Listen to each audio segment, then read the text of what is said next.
Welcome to open talk. This is Ajitha. ఇన్నాళ్ళు పబ్బుల చుట్టూ బార్ల చుట్టూ చివరికి కళాశాలల చుట్టూ తిరిగిన ఈ మహమ్మారి ఇప్పుడు క్లాస్ రూముల్లోకి చేరింది. మాదక ద్రవ్యాలకు చిన్నారులే బానిసలవుతున్న వైనం హైదరాబాద్లో కలకలం రేపుతుంది. ప్రతి తల్లిదండ్రులు కూడా వణికిపోతూ ఉన్నారు ఈ వార్తలు చూసి. ఎందుకు ఇలా జరుగుతుంది? ఇంత యథేచ్ఛగా డ్రగ్స్ అమ్మకాలు జరుగుతున్న ప్రభుత్వాలు ఎందుకు చూస్తూ ఉన్నాయి? ఇదే అంశంపై ఓపెన్ టాక్లో మనతో మాట్లాడడానికి Hyderabad parents association member Murali గారు, అదేవిధంగా రిటైర్డ్ ఏసీపీ రెడ్డన్న గారు, వారితో పాటు సైకాలజిస్టు గంపా నాగేశ్వరరావు గారు, ఇక private schools association president Srinivas Reddy గారు మన స్టూడియోలో ఉన్నారు. ముందుగా మురళి గారు చెప్పండి, ఈరోజు ఎక్కడో ఇప్పటిదాకా పబ్బుల్లోనో లేదంటే బార్స్లోనో లేదా అత్యంత సంపన్న వర్గాల మధ్యలో ఎక్కడో మాదక ద్రవ్యాలు ఉంటాయి అని అనుకున్నాం. ఈరోజు ఒక సామాన్యమైన స్కూల్స్ దగ్గర కూడా పిల్లల స్కూల్ బ్యాగ్స్లోకి వచ్చిన పరిస్థితి ఏంటిది?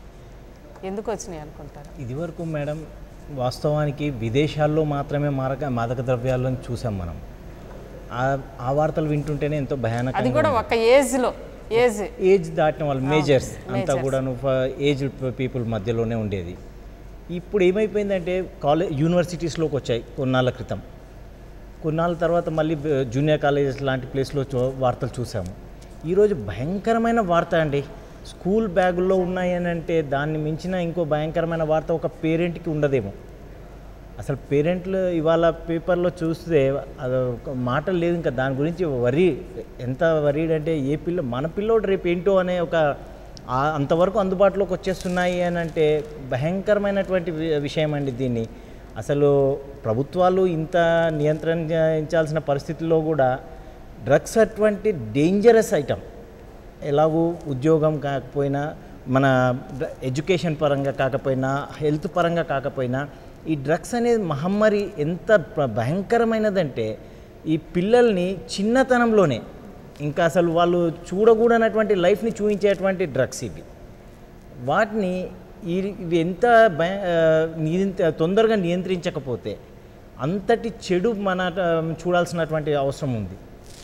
దీన్ని ఎడ్యుకేషన్ డిపార్ట్మెంట్ వాళ్ళు కావచ్చు, ప్రభుత్వం కావచ్చు, వాళ్ళు దాని కన్సర్న్ డిపార్ట్మెంట్స్ కావచ్చు, దీనికి ఒక చట్టం పరంగా చట్టం ఉన్నప్పటికీ కఠినమైన శిక్షలు లేకపోవడమే దీనికి ఒక కారణం.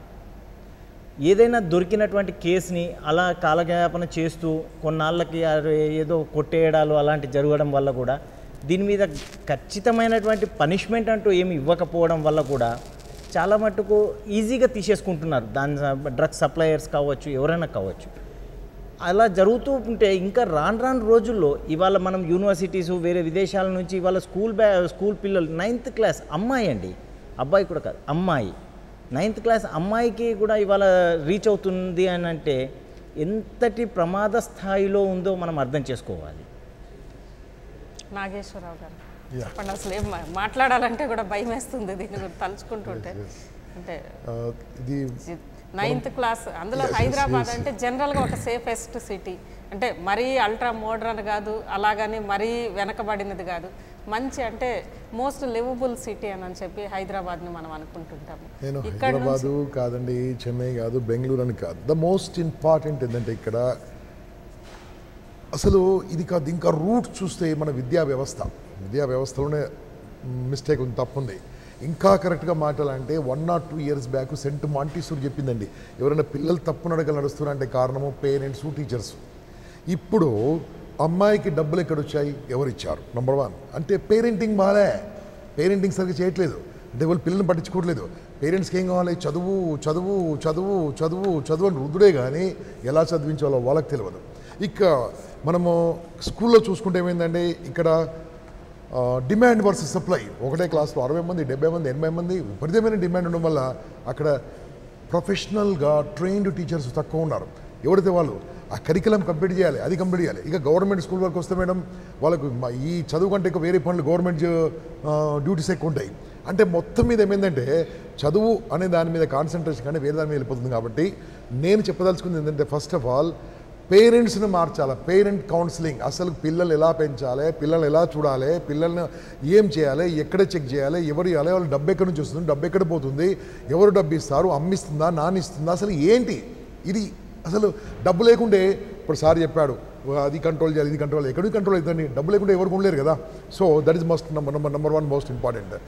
ఇక్కడ అమ్మకు తెలియకుండా నాన్నకు తెలియకుండా అమ్మ. ఇక్కడ కూడా మళ్ళీ మనం ఆలోచిస్తే మన సొసైటీలో జరుగుతున్న విషయం డిమాండ్ వర్సెస్ సప్లై. పిల్లలు తక్కువ ఉన్నారు, ఓ పేరెంట్స్ ఉన్నారు అనుకోండి, మ్యాక్సిమం 1 or 2 అంతే, 1 or 2 తప్పదేమి అనుకోండి. దాంతో ఏమైందంటే ఇక అమ్మ అంటే సింగిల్ చైల్డ్. దాంట్లో ఏమైందండి, వాళ్ళు అడిగి నోట్లో నుంచి వచ్చిందండి, ATM అయిపోయారు పేరెంట్స్ అంటే కూడా. దాంతో అతి ప్రేమ వల్ల కూడా అడిగింది ఇవ్వడం ఇవన్నీ స్టార్ట్ చేస్తున్నారు. ఈ యొక్క స్కూల్లో అండి ఈ మధ్యలో నేను కూడా పేపర్లో చదివాను, ఒక 10th class బాయ్ వాటర్ బాటిల్లో ఏదో మందు కలుపుకొచ్చుకున్నాడు.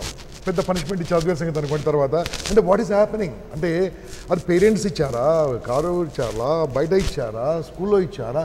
స్కూల్ ఎందుకు ఇస్తారు అంటే దాని అర్థమైంది ఇక్కడ ఒక క్లారిటీ లేదు. ఆ క్లారిటీ రావాలంటే ఫస్ట్ పేరెంటింగ్ ప్రాపర్ ఉండాలండి.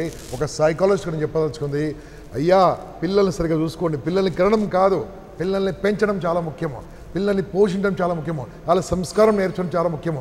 చదువు చెప్పడానికి స్కూల్స్ ఉన్నాయి, సంస్కారం చెప్పడానికి ఎవరున్నారండి? అది పేరెంట్స్ రోల్. దిస్ ఈజ్ ఇప్పుడు the first step what I want to draw. కానీ నాగేశ్వరరావు గారు మీరు అంటున్నారు పేరెంట్స్ రోల్, ఇది ఒక సంస్కారం నేర్పాల్సింది పేరెంట్సే అని అంటున్నారు. ఈ రోజున ఈ న్యూక్లియర్ ఫ్యామిలీస్లో ఈ అంటే ఒక లైఫ్ ఎర్నింగ్ కోసం పరిగెత్తే పరుగుల్లో ఈ కన్జ్యూమరిస్టిక్ సొసైటీలో ఈ సంస్కారం నేర్పే అంత తీరిక ఓపిక పేరెంట్స్ తీరిక లేకుండా పిల్లలు కానీ ఇలాంటి పిల్లలు వస్తారండి, ఇలాంటి పిల్లలు వస్తారు, ఇలాంటి అలవాటుతో వస్తుంది. ఎలా అవుతుందండి? పిల్లలు కావాలి, సంస్కారవంతులు వద్దా? సంస్కారం అంటే ఏదో పూజ చేసుకుంటూ కూర్చొని కాదు, మినిమం వాట్ ఈస్ వాట్, తండ్రి అంటే ఏంది, తల్లి అంటే ఏంది, దేశం అంటే ఏంది, దేశభక్తి అంటే ఏంది, అసలు చదువు అంటే ఏంది, మినిమం తెలియాలి కదా. వాళ్ళు మార్కుల మెషిన్లు కాదు కదా ma'am, they are not machines, they are not creating a mark. So దాంతోపాటు ఇవన్నీ నేర్పించాల్సింది. My 100% blame first on parents, second on teachers. చెప్పండి మురళి గారు, ఫస్ట్ ఆన్ పేరెంట్స్ అంటున్నారు నాగేశ్వరరావు గారు. టీచర్స్ వస్తారు, వాళ్ళు వచ్చినాక మనం మాట్లాడదాం. పేరెంట్స్ విషయానికి వస్తే మేడం, పేరెంట్స్ పోటీ పడుతున్నారు, చదువు నేర్పించడానికి పోటీ పడుతున్నారు తప్ప సంస్కారం నేర్పించడానికి పోటీ చూపించట్లేదు. వాస్తవం సార్ గారు అన్నట్టు. ఎంతసేపు వాళ్ళు ఎదుటి వాళ్ళు ఏం చేస్తున్నారు, మా పిల్లోడు ఎందుకు చేయలేకపోతున్నాడు అని పోటీతత్వం చూపించేసి అక్కడ వాళ్ళు ఇష్టమైనంత డబ్బులు ఫీజులు కట్టడము, డబ్బులు ఇవ్వడానికైతే ఎలాంటి పరిస్థితులు వెనకాడట్లేదు. LKG పిల్లోడికి 4 లక్షలు కట్టేటువంటి పేరెంట్స్ ఉన్నారండి. వాళ్ళు సంస్కారవంతులా కాదా? ఎవరిని ఏమనాలి? వాళ్ళు సంస్కారవంతులు అంటే మేము చదువుకున్నాము, మేము చదువున్న వాళ్ళము అని అంటున్నారు. మీరు ఎలా ప్రూవ్ చేస్తున్నారు? LKGలో మహా అంటే ABCDలు నేర్పిస్తారు, 20 అక్షరాలు నేర్పిస్తారు, దానికి 4-5 లక్షల రూపాయలు సంవత్సరానికి కడుతున్నటువంటి పేరెంట్స్ ఉన్నారండి. అలాంటప్పుడు ఆ పేరెంట్స్ దగ్గర విచ్చలవిడిగా డబ్బులు ఇవ్వడం కూడా దానికి కూడా ఒక కారణమే. సార్ అన్న దాంట్లో 100% నేను దీంతో మాత్రం ఏకీభవిస్తున్నాను. ఆ రకంగా పోటీతత్వం అనేది చదువులోనే కాకుండా సంస్కారం లేని చదువు వ్యర్థం అండి. సంస్కారం అనేది ముఖ్యమైనటువంటిది. దాంతోపాటు చదువు కావాలి, కానీ చదువు ఉండి సంస్కారం లేకపోతే వ్యర్థం అది. అలా పేరెంట్స్ దాని మీద చాలా ఇచ్చేయాల్సిన అవసరం ఉందండి, కాన్సన్ట్రేట్ చేయాలి. వాళ్ళు ఏం నేర్చుకుంటున్నారు కానీ కాదు, ఎలా నడవడిక వాళ్ళది ఎలా ఉంది, వాళ్ళ పెద్దలతో ఎలా మర్యాదగా నడుస్తున్నారు, ఎవరితో ఎలా మాట్లాడుతున్నారు. అంటే ఒక పేరెంట్స్ అసోసియేషన్ నుంచి మీరు వచ్చారు. ఈరోజు సగటున మనం ఒక 2 పేరెంట్స్ని ఎవరినన్నా తీసుకుందాము, ఓ సింగిల్ చైల్డ్నో లేదా 2 చైల్డ్స్ని తీసుకుందాము. పొద్దున్నే పేరెంట్ 8కి పేరెంట్స్ ఇద్దరు ఆఫీసులకు వెళ్తారు, రాత్రి 9:30కో 10కో వస్తారు. ఈ మొత్తంలో కూడా వాళ్ళని ఎప్పుడు చూసుకునేది ఎప్పుడు నిజంగా అంటే మీరన్న సంస్కారం కానీ ఇదంతా నేర్పేది ఎప్పుడు? దానికి కూడా కొన్ని డ్రాబ్యాక్స్ ఉన్నాయండి. స్కూల్స్ మాత్రం బాధ్యత కాదంటారా దీనికి అనేది? నేను 100% రెస్పాన్సిబిలిటీ అండి. పేరెంట్స్ వాడు కేవలం పాఠాలు చెప్పడం కాదు కదండి మేడం. పేరెంట్స్తో ఉండేది వాళ్ళు మహా అంటే వాళ్ళు ఒక 2 గంటలు 3 గంటలు ఉంటారు. మిగతా టైం అంతా వాళ్ళు పొద్దున 9 గంటల నుంచి సాయంత్రం వరకు వాళ్ళు గడిపేదంతా స్కూల్ ప్రెమిసెస్ లోనే ఉంటారు. పేరెంట్స్ కి ఎంత ఇన్ఫ్లుయెన్స్ అవుతారో చదువుకునే ఏజ్ లో, అంతకు మించి టీచర్స్ కూడా ఇన్ఫ్లుయెన్స్ 100%. పేరెంట్స్ కంటే ఎక్కువ టీచర్స్తో ఇన్ఫ్లుయెన్స్ అవుతారు. మా టీచర్ ఇలా చేసింది, నేను అలా అవుతాను, నేను ఒక టీచర్ని అవుతాను, నేను ఒక మాస్టర్ని అవుతాను, నేను ఒక PT టీచర్ని అవుతాను అంటారు వాళ్ళు చిన్నప్పటి నుండే. అంతేకాని వాళ్ళ ఇన్ఫ్లుయెన్స్ లేదు అనడానికి లేదండి. 100% వాళ్ళ ఇన్ఫ్లుయెన్సే ఎక్కువ ఉంటుంది. వాళ్ళు ఎలా నడుస్తున్నారో వాళ్ళని చూసి పిల్లలు చాలా మట్టుకు అట్రాక్ట్ అయ్యి అవే చేస్తుంటారు. సో దాంట్లో టీచర్స్ ఎలా చేస్తున్నారు అనేది కూడా చాలా ఇంపార్టెంట్ రోలు. దాంట్లో క్వాలిటీ టీచర్స్ లేకపోవడం కూడా దీనికి ఒక కారణం అండి, ప్రతి స్కూల్లో కూడాను. రెడ్డన్న గారు చెప్పండి. ఈరోజు చూస్తూ ఉన్నాం ఇప్పటిదాకా, అంటే మీ సర్వీస్లో ఇప్పటిదాకా ఏదో కాలేజీ స్టూడెంట్స్ డ్రగ్స్ ఎడిక్ట్స్ అయ్యారు, లేదంటే బార్లలోకి డ్రగ్స్ వచ్చినాయి, పబ్బుల్లోకి వచ్చినాయి, లేదా సినీ తారాల దగ్గరికి డ్రగ్స్ వచ్చినాయి, హైఫై సొసైటీలో జూబ్లీ హిల్స్ లాంటి చోట్లు ఉన్నాయండి. ఈరోజు మామూలు ఒక సాధారణ స్కూల్లో ఉన్న ఒక 9th క్లాస్ అమ్మాయి తన బ్యాగ్లో డ్రగ్స్ తీసుకొచ్చి అలవాటు పడిందంటే ఎలా అనిపిస్తుంది? ఇప్పుడు మనము ఇంకోటి ఆలోచన చేయాలి. మనకి ఇది మగపిల్లలు ఈ హుక్కా సెంటర్లో 10th క్లాస్ పిల్లలు దాదాపు 3-4 సంవత్సరాలుగా హుక్కా ఫ్రెండ్ ఎవడో పిలిచినాడు, ఒకరోజు నా బర్త్డే ఉంది అన్న నీకు హుక్కా పార్టీ ఇస్తారా అని తీసుకెళ్ళి అక్కడ 4-5 ఫ్లేవర్లతో పాటు ఈ గంజాయిని వీడ్ని అలవాటు చేసిన సందర్భాలు కోకోలలో ఉన్నాయి. వీడ్ అసలు ఇప్పుడు సాధారణంగా అంతా చాలా మంది దగ్గరకు వచ్చేసింది. ఇట్ ఇస్ ఆల్సో కాలేజ్ పిల్లలు వీడ్ అనేది చాలా అదేదో జనరిక్ అయిపోయింది, సిగరెట్ లాగే. It is also a narcotic drug. అదేవిధంగా ఇప్పుడు ఏమైపోయిందంటే డబ్బులున్న పిల్లోళ్ళు ఎల్ఎస్డి అంటే మామూలుగా మీకు 1000 రూపాయలకు తక్కువలో రాదండి. ఒక షాట్ 1000 రూపాయలు పెట్టుకుంది, ఈ కెనాట్ గో ఫర్ ఎల్ఎస్డి.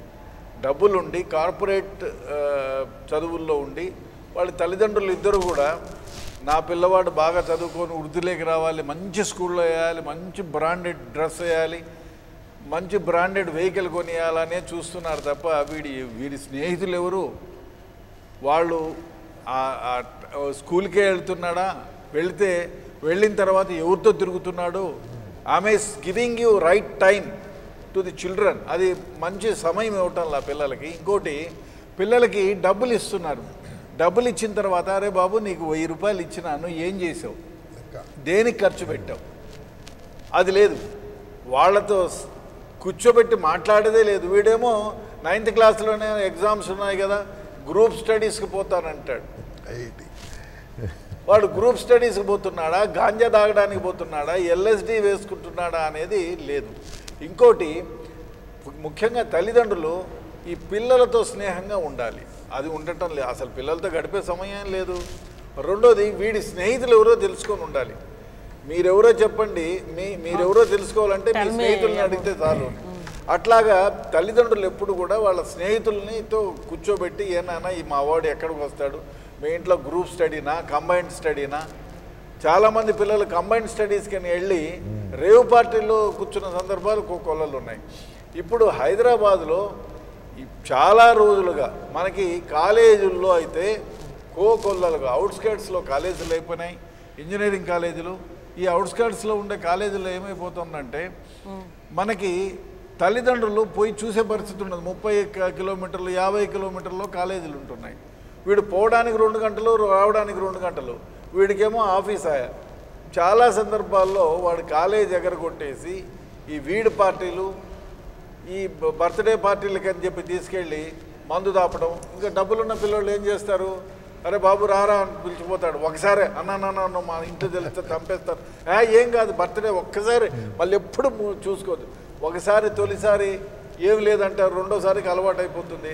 తర్వాత దొంగతనాలు చేస్తారు, చదువు మీద కాన్సన్ట్రేషన్ ఉండదు, కోపపడతారు, ప్రతి ఒక్కళ్ళ పైన కోపం పడతారు. తర్వాత డబ్బులు మామూలు అంటే కోటీశ్వరుల పిల్లలు అయితే డబ్బులకు ప్రాబ్లం లేదు, ఎందుకంటే వాళ్ళకి ఆ డబ్బులు అందుబాటులో ఉంటాయి. ఏదో అబద్ధం చెప్తాడు, చెప్పకపోయినా అమ్మ దగ్గర, నాన్న దగ్గర, చిన్నాన్న దగ్గర, బాబాయ్ దగ్గర అంతే డబ్బులు ఉన్నోళ్ళు కాబట్టి ఏదో ఒక రకంగా, లేదు అంటే ఇంట్లో నుంచన్నా దొంగతనం చేయడం మొదలు పెడతారు. ఈ చిన్నపిల్లలు ఇప్పుడు కొత్తగా ఇక్కడ ఏమంటే 9th క్లాస్ అమ్మాయి కూడా ఈ డ్రగ్స్ దాంట్లో ఇన్వాల్వ్ అయిందని. చాలామంది అమ్మాయిలు కూడా స్మోక్ చేస్తారు, వీడ్ చేస్తున్నారు. దీనికి ఏమైపోయింది అట్లా అంటే ఇది ఒక ఫ్యాషన్ అయిపోయింది. ఏం కాదన్న ఒకసారి బర్త్డేకి పిలిచికెళ్ళి అమ్మాయిల్ని కూడా తీసుకెళ్ళి ఇంట్రడ్యూస్ చేస్తున్నారు. తర్వాత ఇప్పుడు ఏమైపోయిందంటే మన దగ్గర ఈ వ్యసనానికి పాశ్చాత్య పోకడలు మనకి ఎక్కువ ఉన్నాయి. సో దాంతో ఏమైపోయింది, ఒరే ఏం కాదు టీవీల్లో చూడు, వాళ్ళు అంటే టీవీలో చూడు పార్టీ చేసుకుంటున్నారు, మనం పోయి పార్టీ చేసుకుంటే ఏమైంది, క్లాసులు ఎగలగొట్టి పార్టీలకు పోతున్నారు. తల్లిదండ్రులకు సమయం లేదు. స్కూళ్ళల్లో మారల్స్ అనేది లోపించినాయి, మారల్స్ గురించి చెప్పే వ్యవహారమే లేదు. తల్లిదండ్రులు పట్టించుకోరు, ఫ్రెండ్సా వెధవలు. స్కూళ్ళల్లో వాళ్ళు దేవతలతో సమానం టీచర్లు, వాళ్ళు పట్టించుకోరు. మార్కులు ఎన్ని వచ్చినాయి, ఏ విధంగా మార్కులు వచ్చినాయనే దాన్ని బట్టి చూస్తారు తప్ప వీడికి మారల్స్ ఉన్నాయా, ఎథిక్స్ ఉన్నాయా, సరిగా వింటున్నాడా పాఠాలు, లేదు వీడు కొకేనో ఎల్ఎస్డీనో తీసుకొని క్లాసులు ఎగర కొడుతున్నారా, లేదు క్లాసులు ఎగర కొడితే వాళ్ళకి మారల్స్ లేకపోయాయి, క్లాసులు ఎగర కొడితే తల్లిదండ్రులకు చెప్పే ఫెసిలిటీ లేకపోయింది, వాళ్ళని మానిటర్ చేసేవాడు లేకపోయింది, ఇంకా పిల్లలు చెడిపోక ఏమవుతారు. రైట్ రెడ్డన్న గారు, ఇదే అంశం మీద మనతో మాట్లాడడానికి ఎమ్మెల్సీ సుధాకర్ గారు, ప్రముఖ విద్యావేత్త, అదేవిధంగా ఎమ్మెల్సీ సుధాకర్ రెడ్డి గారు ఫోన్ లైన్లో ఉన్నారు. సుధాకర్ రెడ్డి గారు చెప్పండి, ఈరోజు హైదరాబాద్లో ఉన్న పాఠశాలల్లో చూసాం, ఒక కార్పొరేట్ పాఠశాలలో ఏం జరిగింది అనేది. అంటే 9th క్లాస్ అమ్మాయి, ఒక బాలిక చిన్నారి డ్రగ్స్ తోటి దాదాపు పట్టుబడింది. ఏంటి పరిస్థితి, కారణం ఏమిటంటారు? అంటే ప్రత్యేకంగా ఈ సంపన్న వర్గాలకు చెందినటువంటి పిల్లలు ఎవరైతే ఉన్నారో, కానీ ఈ రోజు చూస్తే ఒక మధ్యతరగతి, ఎగువ మధ్య తరగతికి సంబంధించిన అమ్మాయి ఇలా పట్టుబడింది అని చెప్పి వస్తా ఉంది. అది ఎందుకొరకంటే ఆ వస్తువులు అమ్మేటువంటి వాళ్ళు మధ్య తరగతి వాళ్ళు కూడా సంపన్న వర్గాలతోటి స్నేహం చేసేటువంటి అవకాశం ఉంటుంది. కాబట్టి ఈ విధమైన అలవాట్లకు గురైన తర్వాత ఇవాళ మధ్య తరగతి, అబో మధ్య తరగతి, సంపన్న వర్గం అనేది ఉండదు. అది అలవాటు కూడా చాలా ప్రమాదకరమైనటువంటి స్థాయికి వస్తారు. కాబట్టి ఏదేమైనప్పటికీ కూడా ఇవాళ మా ఎక్సైజ్ కమిషనర్ గారు ప్రత్యేకంగా దాని మీద వదిలేయకుండా, ఇప్పుడు మన గంగన్న గారు చెప్పినట్టుగా ఇదివరకు ఉన్నటువంటి వాళ్ళు ఎక్కడైతే దాని ఆచూకు మూలాలు ఎక్కడన్నాయో దాన్ని పట్టుకోకుండా వదిలేసినటువంటి ఒక పరిస్థితి ఉన్నది.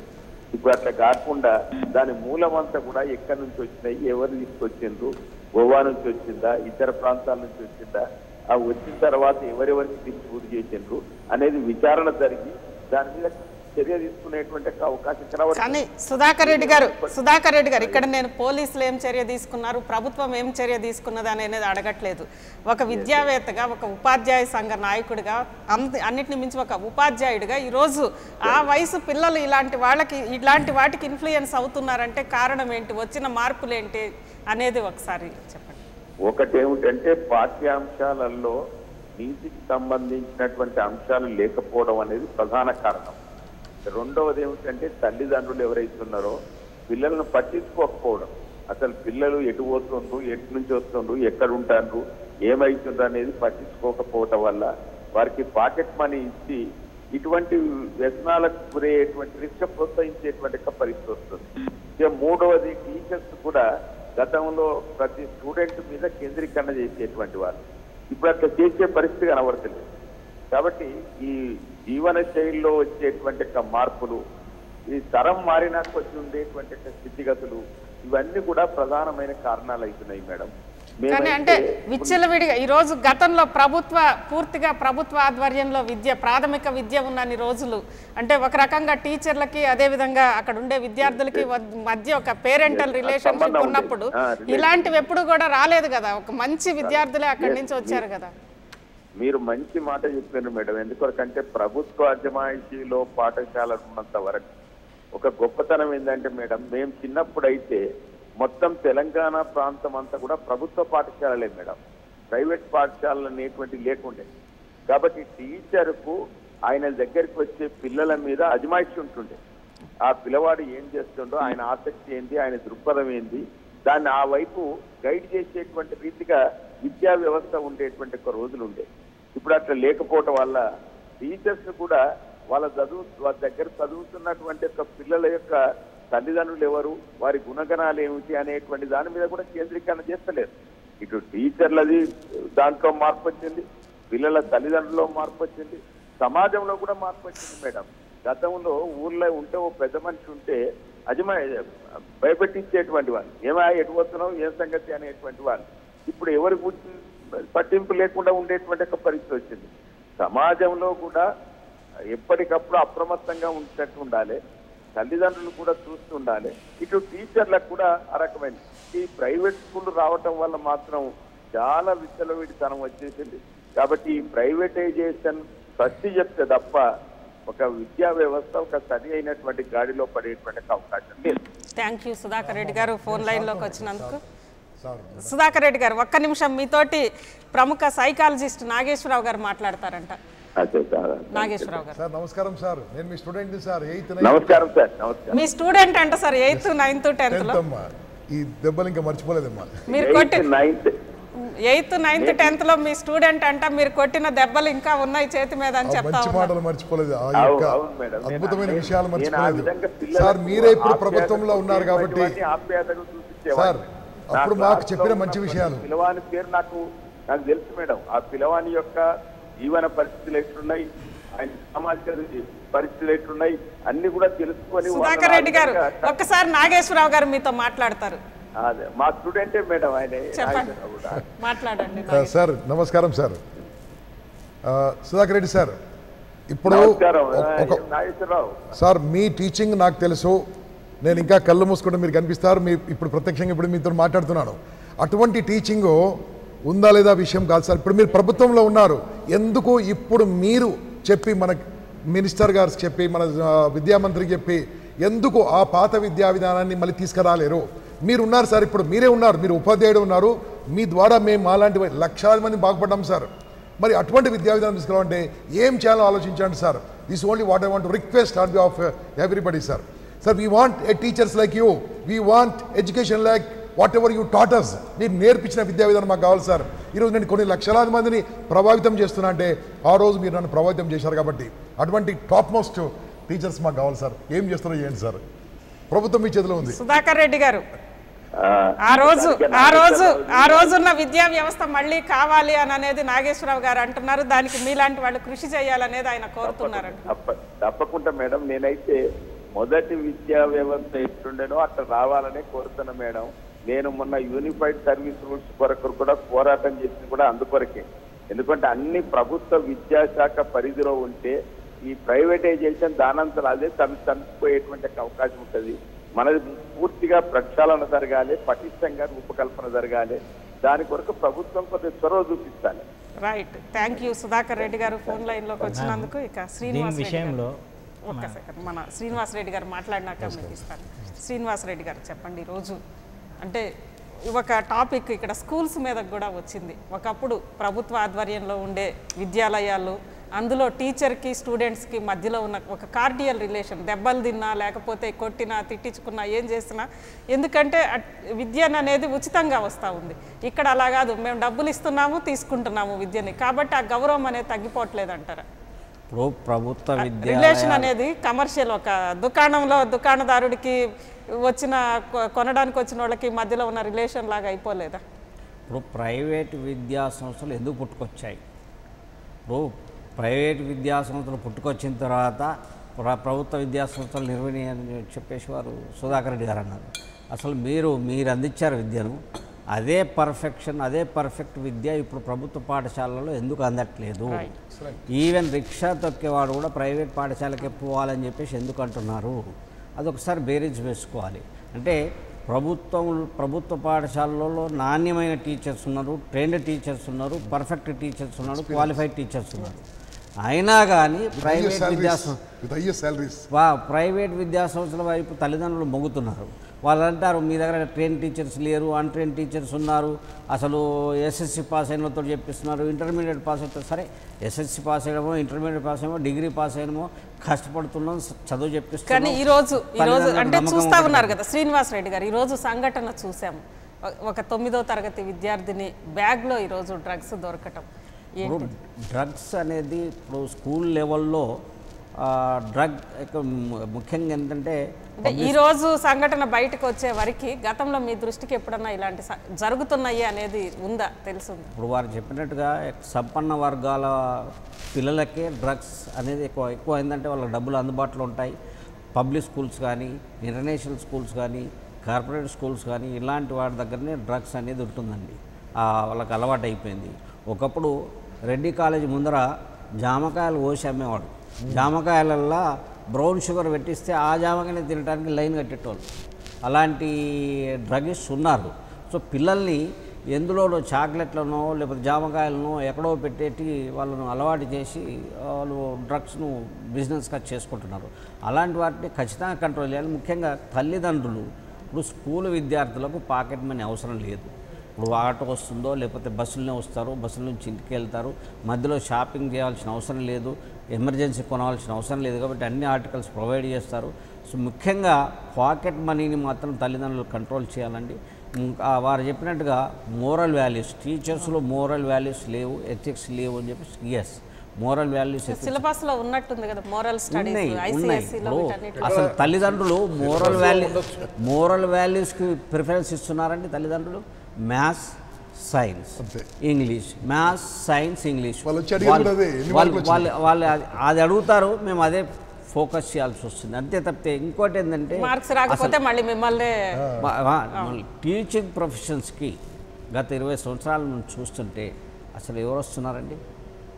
ఎక్కడ ఉద్యోగం దొరకకపోతే ఒకప్పుడు బతకలేక బడిపంతులు అనేవాళ్ళు, అసలు ఎక్కడ ఉద్యోగం దొరకకపోతే మంచి ఇంటలెక్చువల్స్ అంతా క్రీమ్ అంతా వైట్ కాలర్ జాబ్స్కి వెళ్ళిపోతున్నారు, కాల్ సెంటర్స్కి వెళ్ళిపోతున్నారు, ఇతరత్ర వెళ్ళిపోతున్నారు తప్పితే ఈ టీచింగ్ ప్రొఫెషన్స్కి వాల్యూస్ ఉన్న వాళ్ళు రావడం తగ్గిపోయిందండి, రావట్లేదు. అసలు టీచర్స్ క్వాలిటీ ఉన్న టీచర్స్ దొరకట్లేదు. సో ముఖ్యంగా ఏంటంటే హైదరాబాద్లో అదృష్టం మాది, ఎందుకంటే హౌస్ వైఫ్స్ ఉన్నారు, హౌస్ వైఫ్స్ చాలా క్వాలిఫైడ్ ఉన్నారు. సో వాళ్ళకు మాకు టీచర్స్ దొరుకుతున్నారు, మాకు ఇక్కడ కుదవలేదంటే రూరల్ ఏరియాలో మొత్తం టీచింగ్ స్టాఫ్ దొరకట్లేదు, క్వాలిఫైడ్ స్టాఫ్ దొరకట్లేదు. ప్రభుత్వం చెప్తుంది లెక్కలో 3 లక్షల మంది నిరుద్యోగులు ఉన్నారు, 4 లక్షల మంది నిరుద్యోగులు ఉన్నారు, బీఈడి పాస్ అయిన ఉన్నారు, టెట్ పాస్ అయిన ఉన్నారు, మీరు ఉద్యోగం ఇవ్వట్లేదు అని చెప్పేసి అంటారు. వాళ్ళందరూ మా దగ్గర 4 లక్షల మంది టీచర్స్ జాబ్ చేస్తున్నారండి. వాళ్ళందరూ అంటే ఉద్యోగం అయినా కానీ మళ్ళీ ప్రభుత్వం దగ్గర నిరుద్యోగులుగా వాళ్ళు ఎన్రోల్మెంట్ అయి ఉన్నారు, మా దగ్గరనే ఉద్యోగం చేస్తున్నారు, నిరుద్యోగులు ఎన్రోల్ అయినారు. ఇంకా కూడా పర్ఫెక్ట్ టీచర్స్ రావట్లేదు. టీచింగ్ ప్రభుత్వం ఏంటంటే అసలు ముఖ్యంగా విద్య అనేది చాలా ఇంపార్టెంట్ అండి. ఇప్పుడు ఒకప్పుడు కూడు గుడ్డ గూడు అనేటోళ్ళు, food clothing and shelter and food clothing షెల్టర్తో సహా ఎడ్యుకేషన్ కూడా యాడ్ చేయాలి. ఖచ్చితంగా ఎడ్యుకేషనే మనిషికి కావాల్సింది, మంచి ఎడ్యుకేషన్, నాణ్యమైన విద్యను అందించే మీద ప్రభుత్వం కాన్సన్ట్రేట్ చేయాలి. ప్రభుత్వం లీస్ట్ బాధ ఎడ్యుకేషన్ అనే వరకు బడ్జెటే ఉండదు.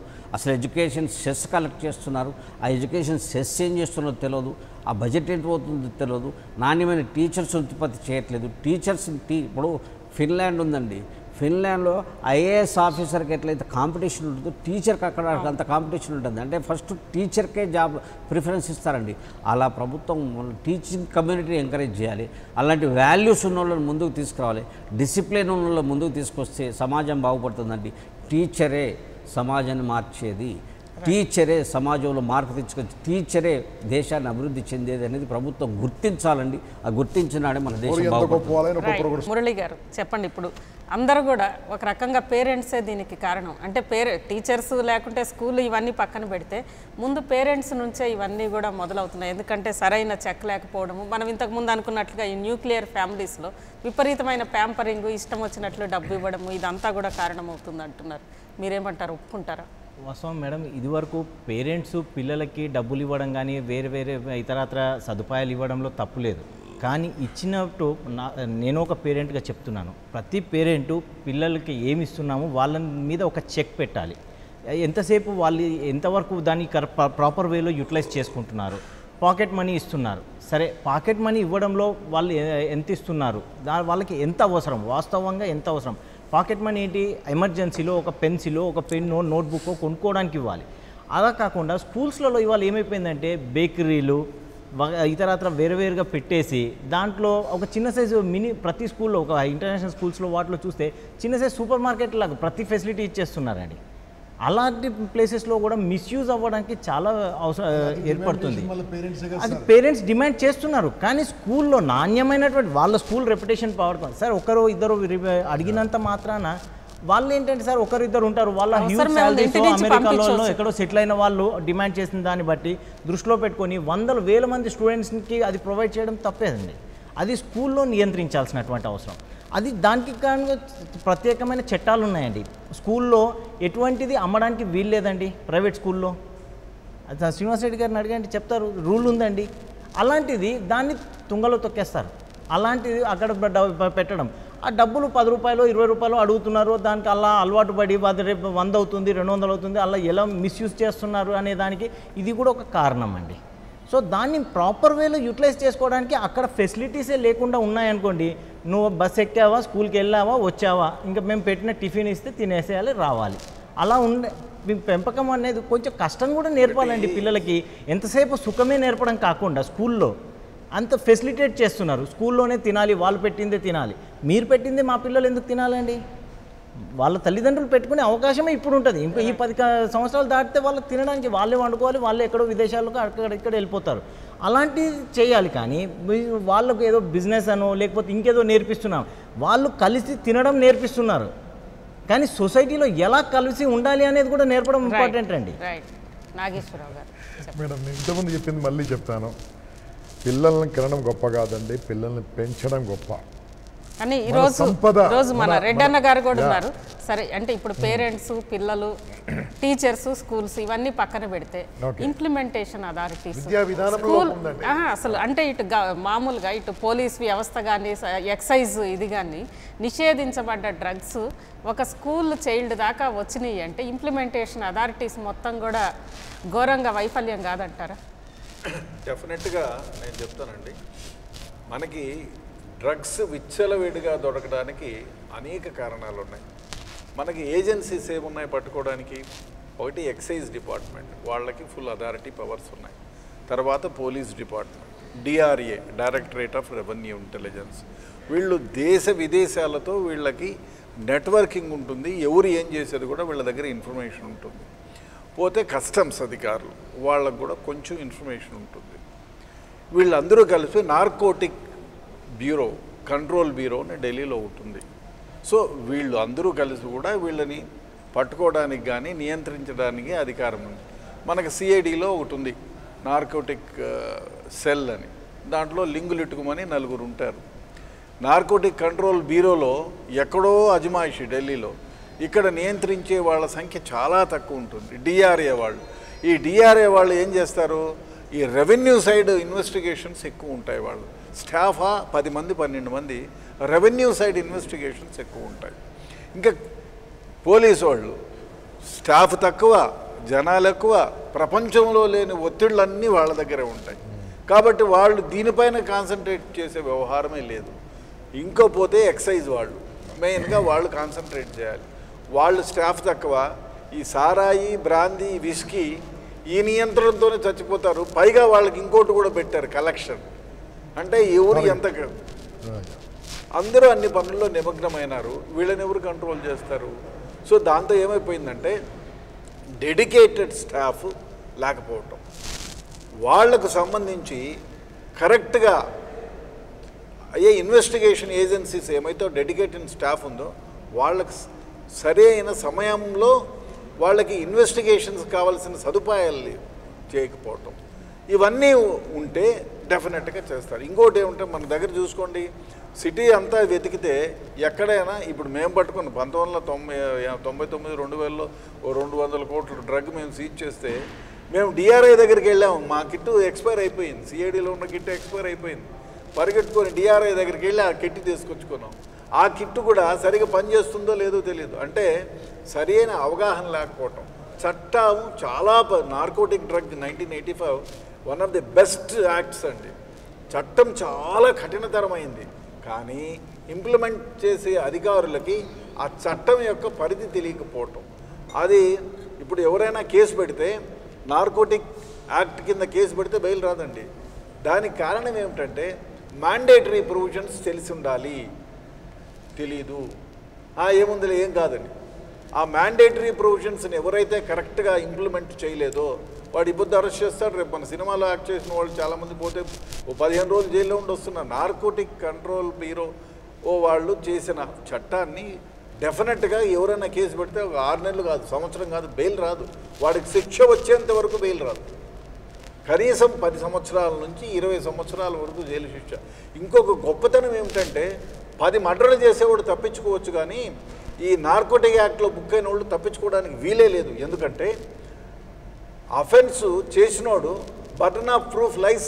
ఇతర కేసుల్లో lies on the prosecution, police వాళ్ళే ప్రూవ్ చేయాలి, బాబు నువ్వు తప్పు చేసావు, నువ్వు మర్డర్ చేసావు, నువ్వు దొంగతనం చేసావని. కానీ ఈ నార్కోటిక్ యాక్ట్లో అట్లా కాదండి. Burden of proof shift to the accused. వాడు ప్రూవ్ చేయాలి, బాబు నేను తప్పు చేయలేదురా బాబు అని. కాబట్టి burden of proof lies on him. కాబట్టి వాడు తప్పించుకోలేడు. పైగా చట్టం చాలా పకడ్బందీగా ఉంది. అదే కాకుండా ఇంకొక విషయం, ఇంకో గొప్పది ఏమంటే ఫైనాన్షియల్ ఇన్వెస్టిగేషన్ చేయొచ్చు దీంట్లో. అంటే నేను ఇవాళ తప్పు చేసి ఈ నార్కోటిక్ యాక్ట్లో 100 కోట్లు సంపాదిస్తే నాకు 5 ఏళ్లకు ముందు పాలిటిక్స్లోనూ ఇంకో దాంట్లోనూ ఇంకో 100 కోట్లు సంపాదించుంటే ఈ ఫైనాన్షియల్ ఇన్వెస్టిగేషన్ చేస్తే ఈ 100 కోట్లతో పాటు 5 ఏళ్లకు ముందు వరకు సంపాదించిన 100 కోట్లు కూడా స్టేట్కి కాన్ఫిస్కేట్ చేయవచ్చు, చట్టంలో ఉంది. కానీ దీన్ని కరెక్ట్గా ఇంప్లిమెంట్ చేసేవాళ్ళు లేరు. ప్రభుత్వం దీనిపైన కఠిన చర్యలు తీసుకోవాలి. ఎట్లా అంటే డెడికేటెడ్ స్టాఫ్ కావాలి.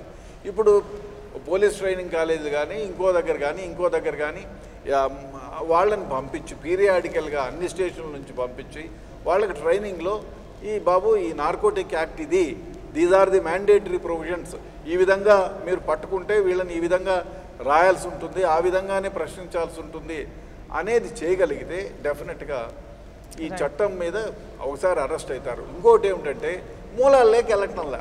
ఇప్పుడు ఎవరో నైజీరియన్ పట్టుకుంటాడు, వాడు చెప్తాడు బాంబేలో ఎవడో ఉందని. ఇంకోటి ఏముంటే దరిద్రం, ఇక్కడ పట్టుకోగానే ఎలక్ట్రానిక్ మీడియా, ప్రింట్ మీడియాలో పెద్ద అక్షరాలతో వస్తే వాడు ఉంటాడా? వాళ్ళందరికీ కూడా ఇంటర్నేషనల్ కనెక్షన్స్ ఉండేవాళ్ళు. కాబట్టి ఏ దేశానికో వెళ్ళిపోతారు, 1 సంవత్సరం 6 ఏళ్ళు రారు. ఏదో వాని దగ్గర వారెంట్ వెళ్తుంది, ఆ వారెంట్ అట్లే ఉండిపోతుంది. వీడు దేశానికి 10 సార్లు వచ్చిపోతూ ఉంటాడు, మనం ఏమీ చేయలేము. ఇప్పుడు దావూద్ ఇబ్రహీం మీద వారెంట్లు ఉన్నాయి, ఏం చేసాం? అలాగే ఇప్పుడు ఇంకోటి ఏమంటే దరిద్రం, ఈ నార్కోటిక్స్ ఎప్పుడైతే ఇండియాలో కదా ఏ దేశంలో అయినా ఇది పెద్ద మాఫియా అండి. దీనికి పొలిటికల్ కనెక్షన్స్ ఉంటాయి. ఇంకోటి ఏమంటే సినిమా వాళ్ళతో కనెక్షన్స్ ఉంటాయి, డ్రగ్స్తో కనెక్షన్ ఉంటాయి, వెపన్తో కనెక్షన్ ఉంటుంది. కాబట్టి వీళ్ళని నియంత్రించాలి అంటే చాలా కష్టం. ఇంతమందిని నియంత్రించాలి, మీరు చెప్పిన ఇన్ని సెక్టార్స్ని నియంత్రించాలి అంటే డెఫినెట్గా వీళ్ళు ఆర్గనైజ్డ్ క్రైమ్, ఇది వెరీ ఆర్గనైజ్డ్ క్రైమ్. మీరు ఒక చిన్న ఎగ్జాంపుల్ చెప్తానండి. మన ఆంధ్రప్రదేశ్లో చాలా డ్రగ్స్ తయారు చేస్తారు. ఇక్కడ ఈ ముసుగులో మాండ్రాక్స్ లాంటి డ్రగ్ ఈజీగా తయారు చేయవచ్చు. చాలా సందర్భాల్లో చేశారు, చాలా సందర్భాల్లో డిఆర్ఐ వాళ్ళు పట్టుకున్నారు, లోకల్ పోలీసు వాళ్ళు పట్టుకున్నారు, సిఐడీలు ఉన్నప్పుడు నేను కూడా 200 కోట్ల డ్రగ్ పట్టుకున్నాం. ఇవన్నీ ఈ ముసుగులో ఒక గంట అయిపోయి ఉంటే ఫ్లైట్లో బుక్ అయిపోయేది. ఆ టైంలో పట్టుకున్న సందర్భాలు ఉన్నాయి. దీనికి ఏమిటి అంటే ఇక్కడ 2 రూపాయలు అవుతుందండి ఒక ట్యాబ్లెట్ తయారు చేయడానికి. 2 రూపాయలు చాలా ఎక్కువ. అదే బయటికి వెళ్తే $2. అంటే 2 రూపాయల వస్తువుని 140 రూపాయలు 150 రూపాయలకు నువ్వు బయట సంపాదించుకుంటావు. అంటే ఎన్ని రెట్లు ఎక్కువ అండి? 75 టైమ్స్ ఎక్కువ. అంటే నువ్వు ఇప్పుడు ఇక్కడ ₹1 కోటి పెట్టి ఈ డ్రగ్ తయారు చేసి బయట దేశంలో అమ్ముకుంటే నీకు 150 కోట్లు వచ్చా, అయిపోయింది. సో ఆ విధంగా ఈ డ్రగ్ ఇండస్ట్రీలో దానికి లాభాలు ఎక్కువ. ఒకసారి అలవాటు పడితే ఈ మాధుర్యానికి మళ్ళీ ఎవడు బయటికి రాలేడు. అదేవిధంగా ఎవరైతే డ్రగ్కు అలవాటు పడ్డాడో వాడు బయటికి రాలేడు, వాడు బానిస అవుతాడు. బానిస అవ్వడమే కాదు, సమాజం పైన చాలా దుష్ప్రభావం ఉంటుంది. కాబట్టి government should give more priority to this. ఎవరు పట్టించుకోరు. ఏదో కేసు ఇవాళ పట్టుకున్నప్పుడు మనం ఈ విధంగా మాట్లాడుకుంటాం, గంట అయిన తర్వాత మామూలే, మళ్ళీ పట్టుకున్న రోజు డిస్కషన్స్ ఉంటాయి. శ్రీనివాస్ రెడ్డి గారు చెప్పండి, మీరు కూడా అంగీకరిస్తారా ఇప్పుడు రెడ్డన్న గారు చెప్పిన విషయాలు? డ్రగ్స్ అనేది ఫస్ట్ మెయిన్ ఏంటంటే పిల్లల పాకెట్స్లో సఫిషియంట్ మనీ కంట్రోల్ చేయాల్సిందే. తల్లిదండ్రుల నిఘా అవసరమే. తల్లిదండ్రుల నిఘా లేనిది పిల్లల్ని ఫస్ట్ అంటే ప్రతి తల్లిదండ్రులు టీచర్స్ మీదనే తోసేస్తారు. అలా కాకుండా మేము పనిచేసి 210 వర్కింగ్ డేస్ అండి. 210 వర్కింగ్ డేస్లో 150 డేసే ఇన్స్ట్రక్షనల్ డేస్ ఉంటాయి, మిగతా 60 రోజులు ఎగ్జామినేషన్ డేస్ ఉంటాయి. మిగతా రోజులలో తల్లిదండ్రులు పిల్లలు వెకేషన్ కానీ ఇటు కానీ అటు కానీ తల్లిదండ్రులు ఉంటారు. అంటే తల్లిదండ్రుల నిఘా అంటే తల్లిదండ్రులు ఏంటంటే బిజీ అయిపోయి పిల్లలకి ఎంత అంటే అంత డబ్బులు ఇచ్చేసేసి బయటకు తోసేసేసి వాళ్ళ డ్యూటీలో వాళ్ళు వెళ్ళిపోవడం అనేది ఎక్కువైపోయింది. ఎక్కడైతే తల్లిదండ్రుల నిఘా ఉందో, తల్లిదండ్రుల పెంపకంలో లోపం లేదో, తల్లిదండ్రుల యొక్క పర్యవేక్షణ ఉందో ఆ పిల్లలు పక్కదారి పట్టడానికి ఆస్కారం లేదు. సో ముఖ్యంగా తల్లిదండ్రులు అది పర్యవేక్షణ ఉండాలి, ప్లస్ మనీ కూడా ఇవ్వద్దండి. మనీ కూడా ఎందుకంటే ప్రతిదానికి లెక్క అడగాలి. అంతే తప్పితే మనం ఇప్పుడు వారు చెప్పారు స్కూల్లో అన్నీ అమ్ముతున్నారు, బ్యాగులు అమ్ముతున్నారు, బుక్స్ అమ్ముతున్నారు, పిజ్జాలు అమ్ముతున్నారు అని చెప్పేసి అంటున్నారే. కాకపోతే ఏంటంటే కొంతమంది తల్లిదండ్రులు బిజీ అయిపోయి వాళ్ళు షాపులు తిరగలేక బుక్స్ ప్రొవైడ్ చేయమంటున్నారు. అలాగే కొంతమంది తల్లిదండ్రులు లంచ్ బాక్స్ పెట్టరు. లంచ్ బాక్స్ పెట్టక కూడా మేనేజ్మెంట్ చెప్తారు. అంటే ఫుడ్ ఇచ్చే స్కూల్స్ ఒక 5% లేవండి. ఫుడ్ ఇచ్చే స్కూల్స్, ఈ క్యాంటీన్లు నడిపే స్కూల్స్ ఒక 5% లేవు. 95% స్కూళ్ళల్లో అసలు క్యాంటీన్లు ఉండవు, ఫుడ్ సప్లై ఉండదు, ఏముండదండి, మామూలుగానే ఉంటుంది. అంతే తప్పితే పేరెంట్స్ కంట్రోల్ ఖచ్చితంగా ఉండాలండి. ఇలాంటి పక్కదారి పట్టకుండా పేరెంట్స్ సూపర్విజన్ లేకపోతే చాలా కష్టం. ప్లస్ ఇంకోటి ఏంటంటే టీచర్స్ గైడెన్స్ కూడా అవసరమే. టీచర్స్ గైడెన్స్ అవసరం అంటే టీచర్స్కి మోరల్ వాల్యూస్ చెప్పేంత టైం లేదు. ప్లస్ ఏంటంటే ఈ మోడర్న్ డిమాండ్స్ బట్టి, పేరెంట్స్ యొక్క డిమాండ్స్ బట్టి ఆ మోరల్ ఇన్స్ట్రక్షన్స్ ఇవ్వడం. కానీ ఇంతకుముందు ఏంటంటే జాయింట్ ఫ్యామిలీస్ ఉండేవి, ఉమ్మడి కుటుంబాలు ఉండేవి. ఉమ్మడి కుటుంబాల్లో తన తాత ఉండేది, అమ్మమ్మ ఉండేది, నానమ్మ ఉండేది, ఇలా కథలు చెప్పేవాళ్ళు, మంచి చెప్పేవాళ్ళు, చెడులు చెప్పేవాళ్ళు. అలాంటి ఉమ్మడి వ్యవస్థనే లేదు. ఇప్పుడు అంతా ఐసోలేటెడ్ ఫ్యామిలీస్, అంటే నువ్వు నేను పిల్లలు అంతే తప్పితే ఐసోలేటెడ్ ఫ్యామిలీస్ అయిపోయినాయి. మళ్ళీ ఇమీడియట్గా మార్నింగ్ 9 o'clock కాగానే డోర్ లాక్ అవుతుంది, ఈవినింగ్ 6 తర్వాతనే డోర్ ఓపెన్ చేస్తారు. సో అలాంటి మెషినరీ అంటే ఒక మెకనైజ్డ్ లైఫ్ అయిపోయింది. అలా కాకుండా తల్లిదండ్రుల యొక్క ముఖ్యంగా విజ్ఞప్తి చేసేది ఏంటంటే మీరు మీ పిల్లల మీద సూపర్విజన్ చేయండి, నిఘా పెట్టండి, పిల్లలతో మాట్లాడండి. స్కూల్ నుంచి ఇంటికి వచ్చిన తర్వాత ఒక 1/2 hour పిల్లలతో టీవీ కట్టేయండి. టీవీ కట్టేసేసి పిల్లలతో మాట్లాడండి. స్కూల్లో ఏం జరిగింది, స్కూల్లో టీచర్స్ ఏం చెప్పారు, ఏముంది, ఫుడ్ ఎలా ఉంది, ఇవన్నీ కొద్దిగా ఇన్ఫర్మేషన్ తీసుకోవాలండి. పిల్లలు ఒకరోజు అబద్ధం చెప్తారు, 2 రోజులు అబద్ధం చెప్తారు. దాన్ని ఇచ్చిన డబ్బులకు లెక్క అడగండి, ఏం కొన్నావు అనేది ఒక బేరేజ్ వేసుకుంటే, పిల్లల్ని ప్రశ్నిస్తే ఇలా పక్కదారి పడటానికి ఆస్కారం లేదండి. తల్లిదండ్రులు చేయాల్సిందే, టీచర్స్ చేయాల్సిందే, సూపర్విజన్ అవసరం ఉంటుంది. ఎందుకంటే ఈ డ్రగ్గిస్ట్ ఎవరైతే ఉన్నారో వాడికి డబ్బులు సంపాదించాల అలవాటు ఉంది కాబట్టి వాడు ఎలా డ్రగ్స్ అమ్మాలనే ఆలోచన వాడుకుంటుంది. కాబట్టి వాడి దగ్గర నుంచి మనం దూరంగా ఉండే ప్రయత్నం చేస్తే బాగుంటుందని జరుగుతుంది. నాగేశ్వరరావు గారు చెప్పండి చివరిగా. ఒకటండి, నేను సార్ చెప్పేంత ఏకీభవిస్తున్నాను. ఫైనల్గా ఏంటంటే రేపు నా కంట్రీ, నా భారతదేశం గొప్పగా కావాలంటే అవుతుంది గ్యారంటీగా, మన పిల్లల్ని మార్చినప్పుడు అవుతుందండి. వారు చెప్పింది 100% ఏకీభవిస్తున్నాను. మనము స్కూల్లో ఉండేది 200 రోజులు. ఇంతకుముందు చెప్పానండి, సెంట్ మాంటిసోర్ చెప్పింది విషయం చెప్పాను. ఏ రకంగా అయితే వాళ్ళ పిల్లలు మంచి వాళ్ళు చెడ్డ వాళ్ళు కావాలంటే పేరెంట్స్ టీచర్స్ ఎలా ఉన్నారో 60% రోల్ పేరెంట్సేనండి. అదే కాకుండా ఇంటికి వచ్చిన తర్వాత టచ్ ఎక్కడుందండి? టచ్ అసలు పిల్లలు టచ్ చేస్తున్నారా? పిల్లలతో మాట్లాడుతున్నారా? పిల్లలు పడుకునేది పోనీ లేట్ వచ్చిన తర్వాత కనీసం మాట్లాడుతున్నారా? నో. ఎప్పుడు కలిసినా సరే మార్కులు.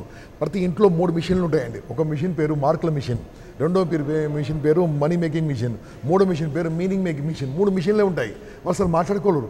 అటువంటి టైప్లో ఎక్కడున్నాయండి ఆప్యాయత, అనుబంధాలు ఎక్కడలేదు. కాబట్టి మన విద్యా విధానంలో ఉన్న లోపాలని ఇప్పుడు సుధాకర్ రెడ్డి గారు అంత గొప్ప మేధావులను తీసుకొని ఇంకా ఏం మార్పు ఉండాలి, European education system, American education system, Australian education system, Japanese education system extraordinary, ఇవన్నీ తీసుకొని మనకేది బాగుంటుందో తీసుకొని తద్వారా పిల్లలకి వాళ్ళకి ఏ రకంగా నేర్పించాలి, ఏం చేయాలి, ఇవన్నీ మనం చేస్తే అద్భుతంగా ఉంటుందండి. ఎవరు ఏం చేసినా, ఇలాంటి డ్రగ్స్ అక్కడిక్కడ వచ్చినా ఏం చేసినా ఏం కాకుండా నా ఇండియాను, మన భారతదేశం నంబర్ 1 కాకుండా ఎవడో ఆపలేడండి. Youth are very powerful. కొద్దిగా ఎక్కడో ఇట్లా 2 దొరుకుతాయి, కానీ బాగున్న వాళ్ళు 99% ఉన్నారు. కాబట్టి తప్పకుండా గొప్పగా అవుతుందండి. ఎందుకంటే they are all mission oriented. ఫ్యూచర్లో ఉద్యోగాలు లేవు, ఫ్యూచర్లో ఏం లేవు. కాబట్టి సృజనశీలత, సృజనాత్మకత ఉన్నవాడే పైకి వస్తారు. కాబట్టి తప్పకుండా ఈ ఆటోమేషన్ ఎదిరిస్తారు, ముందుకు వస్తారండి. మన పిల్లలు గ్రేట్ అండి, దే ఆర్ ఎక్స్ట్రాడినరీ. చూడండి IAS IPS అవుతున్నారు మన వాళ్ళు. మురళి గారు చెప్పండి, మీరు కూడా అంగీకరిస్తారా? సార్ అన్నట్టు వాస్తవం అండి. మన పిల్లలు దే ఆర్ వెరీ ఇంటెలిజెంట్స్. ఇవాళ వాళ్ళు ప్రపంచ దేశాలలో అన్నింటిలో ఎక్కడికి వెళ్ళినా కూడా వాళ్ళని కాంపీట్ చేస్తున్నారు. నిన్న మొన్న కూడా మనం చూసాము, వాళ్ళ సైకాలజీ, వాళ్ళ మెమొరీ పవర్ కానీ వాటిలో దేంట్లో చూసినా కూడా దే ఆర్ నంబర్ 1. పోతే కొందరు పేరెంట్స్ నెగ్లిజెన్సీ, 1 or 2% పేరెంట్స్ నెగ్లిజెన్సీతో పాటు ఈరోజు ఇంకొక విషయం అండి, స్కూల్స్లో సరే స్టడీస్ ఇవి పక్కన పెడితే, స్టడీస్ ఉండాలి, పక్కనే రిక్రియేషన్ కోసం స్పోర్ట్స్ కానీ లేదా అంటే ఒక ప్లే గ్రౌండ్ కానీ ఇవన్నీ లేకపోవడం కూడా దరిద్రం. ఏమంటే దారుణం. పిల్లలకి ఏమైపోయిందంటే క్లాస్ అయిపోగానే 1 గంట 2 గంటలు ఆడిస్తే వాడు ఇంటికి వచ్చి అలసిపోయి కాళ్ళు చేతులు మాముకొని హోంవర్క్ రాసుకునేటప్పుడు టైం అయిపోతుంది. ఇప్పుడు అది లేదు. ఇంటికి వస్తానే వాడు ఒక మొబైల్ ఫోన్, ఇది ఒక పెద్ద బాంబు. ఈ బాంబుని ఇస్తారు. ఈ బాంబులో దీంట్లో లేని చెడలవాట్లు లేవు. సో దీనివల్ల 50% కాదు 75% చెడిపోతున్నారు పిల్లలు. ఒకటి. రెండవది టీవీలో ప్రపంచంలో ఏమేమి కావాలో అన్నీ చూపిస్తున్నారు. సో దాంతో ఒకటి ఇదొకటి. ఈ రెండిట్లో తల్లి ఏం చేస్తుంది, సీరియల్ పెట్టుకుంటుంది, తండ్రి ఏమో సెల్ ఫోన్కి అతుక్కుపోయాడు, వీళ్ళతో మాట్లాడు. మేడం ఇప్పుడు ఇంట్లోనే మొబైల్ తల్లిదండ్రులు ఎప్పుడైనా అన్నదమ్ములు ఉన్నా కూడా వాడి ఫోన్ వీడే, వీడి ఫోన్ వీడే. మరి డిస్కషన్ చేసుకుని మరి నాకు ఈ ప్రాబ్లం రాలేదు, నేను ఏ విధంగా చేయాలా, నా ఫ్రెండ్కి ఈ లెక్క సమ్ చేస్తే వాడికి వచ్చింది నాకు ఈ డిస్కషన్ లేదు. తల్లిదండ్రులు కూడా వీరందరితో ఏకీపిస్తానండి. తల్లిదండ్రులు క్వాలిటీ ఆఫ్ టైం ఎప్పుడు స్పెండ్ చేయకపోతే పిల్లలు చెడిపోతారు. ఒకటి. రెండోది, అయ్యే స్కూల్కి వెళ్ళండి, హెడ్ మాస్టర్ కాకపోతే ఈ క్లాస్ టీచర్ దగ్గరికి వెళ్ళి అడగండి, పోయిన నెలలో మా వాడు ఎప్పుడు రాలేదు, శుక్రవారం రాలేదు, ఏమైంది, వీడు వచ్చినాడు ఆ రోజు బ్యాగ్ తగిలేసుకుని వచ్చినాడు కదా అని అడగండి. మా వాడు ఏం చేస్తున్నాడు అడగండి, ఎవరినో కొడుతున్నాడా, పెన్సిల్ దొంగతనం చేస్తున్నాడా, ఏమిటి అడగండి. అది జరగటం లేదు. పిల్లలకి వెళ్ళి స్కూళ్ళల్లో పేరెంట్స్ మీటింగు, ఎవరినో తల్లి పోతే తండ్రి పోయినా కూడా ఈమె అక్కడికి వెళ్ళి మొబైల్ సీన్ ఒక పేరెంటల్ మీటింగ్కి వెళ్తే వచ్చిన వాళ్ళు మొబైల్లో ఆన్సర్లు బయటికి వెళ్ళి ఆన్సర్లు చేసుకోవడము అవి ఇవి చూసుకుంటున్నారు తప్ప పేరెంట్ మీటింగ్లో ఎవరైనా మాట్లాడుతుంటే దాన్ని సరదాగా ఆలకించి మన పిల్లోడు కూడా ఈ విధంగా చెడిపోతున్నారనే మాట మాట్లాడేది లేదు. సో తల్లిదండ్రుల కాన్సన్ట్రేషన్ అవసరం అండి. పూర్వకాలంలో మీరు చెప్పినట్టు మామూలుగా అయితే ఒక పెద్ద కౌన్సిలింగ్ జరిగేది. ఒక పిల్లవాడు ఏదైనా చెడ్డ తప్పు చేస్తే అంటే వాళ్ళ కుటుంబంలో కాదు వేరే ఊర్లో వాళ్ళ బంధువులు కూడా పిల్లవాడు తప్పు చేస్తే ఈ డిస్కషను వాళ్ళ బాబాయో మామో చిన్నాన్నో తాతో చూడరా అన్నం దగ్గర సాయంత్రం చూసావా వాళ్ళ అబ్బాయి ఇట్లా చేశాడు తలెత్తుకొని తిరగలదా, ఆ వంశ ప్రతిష్ఠ నాశనం అయిపోయింది, దానికంటే చావటం మేలు కదా, ఇంత ఇది కదా అని వాళ్ళు చెప్తే మోరల్ ఎడ్యుకేషన్ వస్తుంది, ఒక విధంగా కౌన్సిలింగ్ వస్తుంది. దాంతో పిల్లలు రేపు పొద్దున్న నాబోటోడు ఎవరన్నా పిలిచారే బాబురా ఉక్క తాగుదాం సెంటర్లోకి పోదామని వద్దురా మా తాతయ్య చెప్పినాడు తప్పది నువ్వు కూడా పోవద్దు అంటాడు. ఇక్కడ లేదు. అదే కాకుండా పిల్లలకి స్నేహితులు ఉంటారు, అరే వాడిని పిలిచి అరే బాబురా మీ ఎవరెవరు స్నేహితుడు రాముడు కృష్ణుడు గోవిందుడు వెంకటరాముడు అందరినీ పిలిపించి ఒకరోజు చిన్న కాఫీ ఇచ్చి లేదా ఒక బిస్కెట్లు ఇచ్చి ఏమరా మావాడు ఎట్లా చదువుతున్నావు, నువ్వు ఎట్లా చదువుతావు, నీకెట్లా మార్కులు వస్తాయి, మీ నాన్న ఏం చేస్తాడు, ఎప్పుడన్నా ఒకసారి నెలలో ఒకసారి కూర్చోబెట్టి ఏం బాబు అని మాట్లాడితే వాడికి ఉంటుంది. అరే ఒకసారి అందరూ బయటకు పోయిన తర్వాత వీడు చెప్తాడు ఏమరా మావాడేమో అంకుల్ వాడితో పోతున్నాడు కృష్ణమూర్తితో పోతున్నాడు వాడు వెదవండి, వాడు సిగరెట్ తాగాడు మొన్న మీ వాడు కూడా బీడీ తాగిస్తాడు అని వీడు తల్లి చిన్నగా నా బీడి చెప్పొద్దు అని వీడు చెప్తాడు. సో కాబట్టి అది లేదు, అది లోపించింది. సో అది ఎప్పుడైతే లోపించిందో అది కాకుండా తల్లిదండ్రులు మేము మనీ మేకింగ్ మిషన్ మీరు చెప్పినట్టు డబ్బులు సంపాదించేదే మంచి వెహికల్ ఇవ్వాలి, మంచి కంఫర్ట్స్ ఇవ్వాలి, కానీ మంచి విద్యాబుద్ధులు ఇవ్వాలి, మంచి క్యారెక్టర్ ఇవ్వాలి అనేటువంటిది ఆలోచన చేయడంలో తర్వాత అన్నీ అయిపోయి ఎక్కడో వాడు తాగేసి తినేసి యాక్సిడెంట్లు చేసుకొని లేకపోతే ఎవరినో మర్డర్ కేసుల్లోనో ఇట్లా డ్రగ్ కేసుల్లో ఇన్వాల్వ్ అయ్యి జైల్లో పోయినప్పుడు విచారంతో వీళ్ళు ఆత్మహత్యలు చేసుకునే పరిస్థితి. రైట్. మురళి గారు మేము ఇప్పుడు సార్ అన్నట్టు మోరల్ చెప్పే పేరెంట్స్ చేయాల్సిన కొన్ని 4-5 ఇప్పుడు శ్రీనివాస్ రెడ్డి సార్ అన్నారు ఒక ప్రైవేట్ స్కూల్స్ దానికి ప్రెసిడెంట్గా పిల్లల ఫ్రెండ్స్ అందరినీ పిలవడము తర్వాత వాటిల్లో ఇన్వాల్వ్ కావడము పేరెంట్స్ని మీటింగ్లో పిలుస్తారు. మా పిల్లవాడు ఏం చేస్తున్నారు ఇలా జరుగుతుంది మా మార్క్స్ తక్కువ వస్తున్నాయంటే యూ డోంట్ హ్యావ్ రైట్ అని చెప్పేసి అప్ఫ్రంట్గా పేరెంట్స్ని వాళ్ళని డిమోటివేట్ చేసి పంపిస్తున్నటువంటి స్కూల్స్ ఉన్నాయి. రెండోది మోరల్ సైన్స్ చెప్పడానికి సబ్జెక్ట్ చెప్పడానికి టైం లేదు స్కూళ్ళలో, అలాంటి క్వాలిఫైడ్ టీచర్స్ లేరా మరి తెలీదు. దాని గురించి అడిగితే ఎవరు రెస్పాన్స్ ఇవ్వరు. పోనీ మోరల్ సైన్స్ చెప్పే పరిస్థితే లేనప్పుడు మోరల్ సైన్స్ బుక్ మాత్రం లేని స్కూల్ ఏది ఉన్నదండి? మోరల్ సైన్స్ బుక్ లేనటువంటి ఒక స్కూల్ బ్యాగ్ ఉందా? ప్రతి బ్యాగ్లో ఉంది మోరల్ సైన్స్ బుక్. కానీ మరి ఏమవుతుంది, పేరెంట్ ఇవాళ సంపాదిస్తున్నారు, డబ్బులు పే చేస్తున్నారు, పేరెంట్ ఇవ్వడంలో తప్పులేదు, వీళ్ళు కూడా అలా అడ్వర్టైజ్మెంట్ చేస్తున్నారు. వస్తున్నా శ్రీనివాస్ రెడ్డి గారు, మురళి గారు మాట్లాడినాక మీరు చివరగా మీరే మాట్లాడదు. ర్యాంకులు వస్తున్నాయి, ర్యాంకులు వస్తే మేము తెచ్చాము, ప్రైవేట్ స్కూల్స్ వాళ్ళు అవన్నీ రోజు టీవీలలో వేసుకుంటారు. మరి ఇవాళ ఇది జరుగుతున్నప్పుడు ఆ స్కూల్ యాజమాన్యం ఎందుకు ఇది చేయట్లేదు? ఇది వాళ్ళ ఈ రోజు రావాలి, దాని ముందు రండి, ముందుకు రండి, ఇది మా స్కూల్లో జరిగింది, దీనికి తప్పిదం మాదే, మా స్కూల్ బాధ్యత అని చెప్పేసి రమ్మని చెప్పండి. ఒక స్కూల్ని ఎందుకు రారు?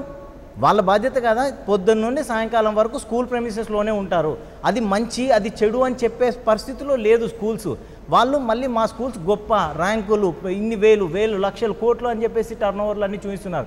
Number of hundreds of classes LKJ అనుకుంటే ఇన్ని సెక్షన్స్. మరి ఎక్కడి నుంచి తెస్తున్నారు మీరు ఈ క్వాలిఫైడ్ టీచర్స్ లేకపోవడం ఇది కారణం కాదా? దానికి గాను HSPA తరఫున ఎన్నోసార్లు ఎందరికో మేము విన్నవించుకున్నామండి.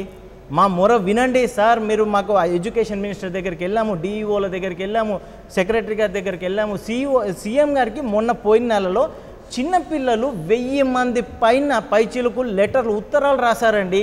మా స్కూల్లో మాకు ఇలాంటి ప్రాబ్లమ్స్ ఉన్నాయని.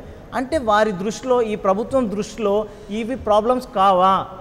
ఇవాళ అలాంటి వాటికి మీరు టైం కేటాయించి ఉంటే ఈరోజు ఈ పరిస్థితి వచ్చేదా? దానికి బాధ్యులు ఎవరు? పేరెంట్సా? పేరెంట్స్ పిల్లలు స్కూల్కి ఇది కావాలి సార్, మాకు మీరు టైం ఇవ్వండి, మాకు ఈ ప్రాబ్లమ్స్ ఉన్నాయి అని చెప్పేసి అడుగుతున్నటువంటి 1000 ఉత్తరాలంటే అది మన మామూలు విషయమా అండి? 1000 పైచిలకు ఉత్తరాలు పోయాయి పిల్లల చేతి నుండి. దానికి రెస్పాన్స్ ఎక్కడుంది? మీరు మాట్లాడండి మీడియా తరఫు నుంచి, మీరు మాకు సపోర్ట్ చేయండి, HSPA ముందుకు మేమందరం వస్తాం, పేరెంట్స్ దేనికైనా మేము పోరాటం చేస్తున్నామండి. ఇవన్నీ సక్రమంగా నడపాలని. పేరెంట్స్, అలాంటి పేరెంట్స్ ఎందరో ఉన్నారు ముందుకు వచ్చిన వాళ్ళు, మంచి ఎడ్యుకేషన్ కావాలి అని. ఇవాళ డబ్బులు కడుతున్నాము, దానికి ప్రతిఫలంగా మాకు కావాల్సిన ఎడ్యుకేషన్ దొరకట్లేదు. లక్షల రూపాయలు కడుతున్నాము, 25 ఒక ఆల్ఫాబెట్స్ నేర్పిస్తున్నారు, 10 అంకెలు నేర్పిస్తున్నారు, 4 లక్షల రూపాయలు ఫీజు తీసుకుంటున్నారు. దాన్ని నియంత్రించే సంస్థ లేదా? నియంత్రించే ప్రభుత్వం లేదా? ఇది వారి వైఫల్యం కాదా? శ్రీనివాస్ రెడ్డి గారు చివరిగా చెప్పినట్టుగా మోరల్ సైన్స్ ఏదైతే ఉందో బుక్స్ అయితే ఉంటున్నాయి ఖచ్చితంగా, ప్రతి బ్యాగ్లో మోరల్ సైన్స్ బుక్ ఉంటుందండి. చెప్పండి. కానీ స్ట్రెస్ ఏదైతే ఉందో, ప్రెషర్ ఏదైతే ఉందో మోరల్ సైన్స్ మీద పెట్టట్లేదండి. నేను చెప్పాను కదా, మ్యాథ్స్, సైన్స్, ఇంగ్లీష్ వీటి మీద ఉన్నంత ప్రెషరు మోరల్ సైన్స్ మీద. మోరల్ సైన్స్ నామమాత్రానికి చెప్తారు, క్వశ్చన్ ఆన్సర్స్ రాపిస్తారు, పిల్లలు చదవమంటారు, చేస్తారు, దాన్ని మర్చిపోతారు అంతే. కానీ దీని మీద ఉన్నంత స్ట్రెస్, దీని మీద ఉన్నంత రివిజను, దీని మీద ఉన్నంత వర్క్ ఆ మోరల్ సైన్స్ మీద లేదు. ఉంటుంది, లేదని అనట్లేదు. కాకపోతే ఏంటంటే నేను చెప్పేది, ఒకళ్ళు టీచర్ చెప్తేనే రాదు, తల్లిదండ్రులు కూడా మంచి బుద్ధులు నేర్పాలి. తల్లిదండ్రులు కూడా, నేను చెప్పాను ఇప్పుడు, తల్లిదండ్రులు కూడా టైం ఇవ్వాలి, పిల్లలతోటి మాట్లాడాలి. ఖచ్చితంగా ఒక హాఫ్ అన్ అవర్ 1 అవర్ మాట్లాడాలి. ఖచ్చితంగా మాట్లాడితే ఇలాంటి చెడుదారులకు పోరు. మనం టైం మన పిల్లలకు మనం టైం ఇవ్వకపోతే పక్కోళ్ళు టైం ఇవ్వాలంటే ఇబ్బంది అవుతుంది. మీ పిల్లవాడు ఏం చేస్తున్నాడో మీకు తెలియాలంటే కూడా మీకు టైం లేదు. ఇప్పుడు పేరెంట్స్ మీటింగ్ పిలుస్తున్నామంటారు, పేరెంట్స్ మీటింగ్ పిలిచినా కానీ వాళ్ళు ఎప్పుడు వెళ్ళిపోదామని చూస్తారు తప్పితే వాళ్ళ పిల్లల గురించి మరి మంచి చెప్దాము, ఇట్లుంది, మీ పిల్లవాడు బిహేవియర్ ఇట్లుంది అంటే కొంతమంది మొండిగా వితండవాదం చేస్తారు. మావాడు అటువంటివాడు కాదు అంటారు, మా అమ్మాయి అటువంటిది కాదు, మా అబ్బాయి అటువంటిది కాదంటారు. అంటే ఫ్యాక్ట్ని ఒప్పుకోవాలి, తప్పును ఒప్పుకొని సరిదిద్దుకోవాలి. తల్లిదండ్రులు ఏం చేస్తారు, పిల్లల ముందరనే బలపరుస్తారు. మావాడు అటువంటి వాడు కాదని బలపరుస్తారు. అక్కడ మావాడు అటువంటి కానప్పుడు మేము చెప్తే పిల్లవాడు వింటాడండి, సపోర్ట్ చేయదు. You ascertain information. మీరు నడవాడి గురించి మీరు ఇన్ఫర్మేషన్ తీసుకోండి, అక్కడిదక్కడే బలపరచకుండా, పిల్లల్ని సపోర్ట్ చేయకుండా మంచిదని చెప్పేసి మీరు అదేంటి పక్క స్టూడెంట్స్ నుంచి, ఫ్రెండ్స్ నుంచి ఇన్ఫర్మేషన్ తీసుకొని సరిదిద్దుకునే ప్రయత్నం చేయాలి. అంతే తప్పితే ఇప్పుడు పిల్లవాడు సరి అయిన విద్య రావాలంటే ఒక టీచర్ వల్ల కాదు, తల్లిదండ్రుల వల్లనే. తల్లిదండ్రులు కూడా ఖచ్చితంగా ఇన్వాల్వ్మెంట్ ఉండాలి. తల్లిదండ్రుల ఇన్వాల్వ్మెంట్ లేనిది మేమేమి చేయలేము. రైట్.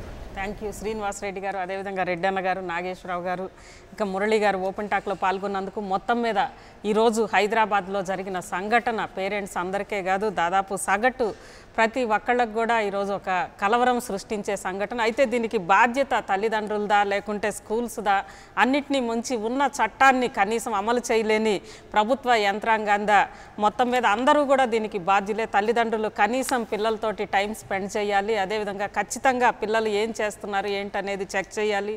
స్కూల్స్ కూడా అలానే ఉండాలి. ఇక ఉన్న చట్టం అమలు చేస్తేనే మాదక ద్రవ్యాల నియంత్రణకు సంబంధించి పూర్తి స్థాయిలో నియంత్రించగలము. ఉన్న చట్టాన్ని అమలు చేస్తే చాలు అనేది ఈరోజు. For more updates please subscribe 99 TV Telugu.